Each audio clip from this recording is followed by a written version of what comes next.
তোমরা যারা টেট পরীক্ষা দিচ্ছ, পরিবেশ থেকে কিছু বাছাই করা লাস্ট মিনিট সাজেশন দেখে নাও। এখান থেকে কমন আসার সম্ভাবনা রয়েছে, সুতরাং ভিডিওটি সম্পূর্ণ দেখো। নিচের কোনটি বায়ু দূষণের সূচক? সাইকাস, শৈবাল, ব্রাইফাইটস নাকি লাইকেন? তো সঠিক উত্তর হয়ে যাবে অপশন ডি। লাইকেন হলো একটি বায়ু দূষণের সূচক। পরের প্রশ্ন দেখো, নিচের কোনটি গ্রিন হাউস গ্যাস? মিথেন, জলীয় বাষ্প, কার্বন ডাইঅক্সাইড নাকি উপরের সবগুলো? তো সঠিক উত্তর হয়ে যাবে অপশন ডি, উপরের সবগুলো। ডিব্রু সাইখোয়া বায়োস্ফিয়ার রিজার্ভ নিচের কোন রাজ্যে অবস্থিত? তো সঠিক উত্তর হয়ে যাবে অপশন এ, ভারতের আসাম রাজ্যে অবস্থিত। 5ই জুন পালিত হয় কি দিবস হিসাবে? বিশ্ব পরিবেশ দিবস হিসাবে 5ই জুন পালিত হয়। জি বিওডি স্ট্যান্ডস ফর বা ফুল ফর্ম হলো option B, biological oxygen demand. B হয়ে যাবে এই প্রশ্নের সঠিক উত্তর। নিচের কোনটি ভারতের জীববৈচিত্র্যের হটস্পট? তো সঠিক উত্তর হয়ে যাবে অপশন এ, পূর্ব হিমালয়। এর পাশাপাশি তোমরা মনে রাখবে পশ্চিমঘাট পর্বতমালা এবং আন্দামান নিকোবর দ্বীপপুঞ্জ হল জীববৈচিত্র্যের হটস্পট। ওজোন দিবস পালিত হয় কবে? 3ই জানুয়ারি, 16ই সেপ্টেম্বর, 10ই নভেম্বর নাকি 26শে মার্চ? তো সঠিক উত্তর হয়ে যাবে অপশন বি, 16ই সেপ্টেম্বর ওজোন দিবস পালিত হয়। নিচের কোনটি এশিয়ার বৃহত্তম লোনা জলের হ্রদ? অপশন চিল্কা, লকটা, উলার নাকি নল সরোবর? তো সঠিক উত্তর হয়ে যাবে অপশন সি, উলার হ্রদ হলো এশিয়ার বৃহত্তম লোনা জলের হ্রদ। হেমিস জাতীয় উদ্যান নিচের কোন রাজ্যে অবস্থিত? লাদাখ, অরুণাচল প্রদেশ, আসাম নাকি উত্তরপ্রদেশ? তো সঠিক উত্তর হয়ে যাবে অপশন এ, লাদাখে হেমিস জাতীয় উদ্যান অবস্থিত। নিচের কোনটি অনবায়নযোগ্য সম্পদ? কয়লা, বন, জল নাকি বন্য প্রাণী? তো সঠিক উত্তর হয়ে যাবে অপশন এ, কয়লা। কয়লা একটি অনবীকরণযোগ্য বা অনবায়নযোগ্য সম্পদ। অ্যাসিড বৃষ্টি মার্বেল এবং চুনাপথরের সাথে বিক্রিয়া করে গঠন করে অপশন সি, ক্যালসিয়াম সালফেট।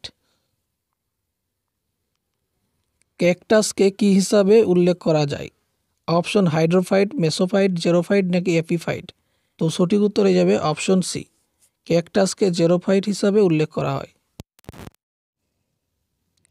জাতীয় দুর্যোগ ব্যবস্থাপনা ইনস্টিটিউট নিচের কোন স্থানে অবস্থিত? হয়ে যাবে অপশন এ, নিউ দিল্লিতে জাতীয় দুর্যোগ ব্যবস্থাপনা ইনস্টিটিউট অবস্থিত। ভারতে 1936 সালে প্রতিষ্ঠিত প্রথম জাতীয় উদ্যান কোনটি? তো সঠিক উত্তর হয়ে যাবে অপশন সি, জিম করবেট হলো ভারতের প্রথম জাতীয় উদ্যান। রেড ডেটা বুক লিপিবদ্ধ করে? সঠিক উত্তর হয়ে যাবে অপশন সি, যে সমস্ত বিপন্ন প্রজাতি রয়েছে তাদের রেকর্ড লিপিবদ্ধ করে। নিম্নলিখিত কোন গ্যাসের ফলে গ্লোবাল ওয়ার্মিং বা বিশ্ব উষ্ণায়ন ঘটে? তো সঠিক উত্তর হয়ে যাবে অপশন বি, কার্বন ডাই অক্সাইডের ফলে গ্লোবাল ওয়ার্মিং হয়।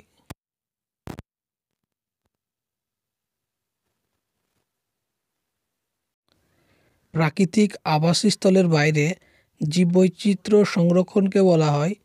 তো সঠিক উত্তর হয়ে যাবে অপশন এ, এক্সিটু। পাশাপাশি তোমরা মনে রাখবে যে প্রাকৃতিক আবাসস্থলের বাইরে যদি জীববৈচিত্র্য সংরক্ষণ করা হয় তাহলে সেটাকে তখন ইনসিটু বলা হয়।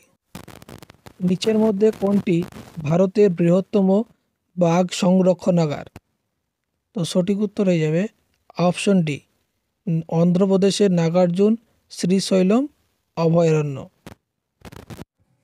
আন্তর্জাতিক তিমি শিকার কমিশনের সদর দপ্তর কোথায় অবস্থিত?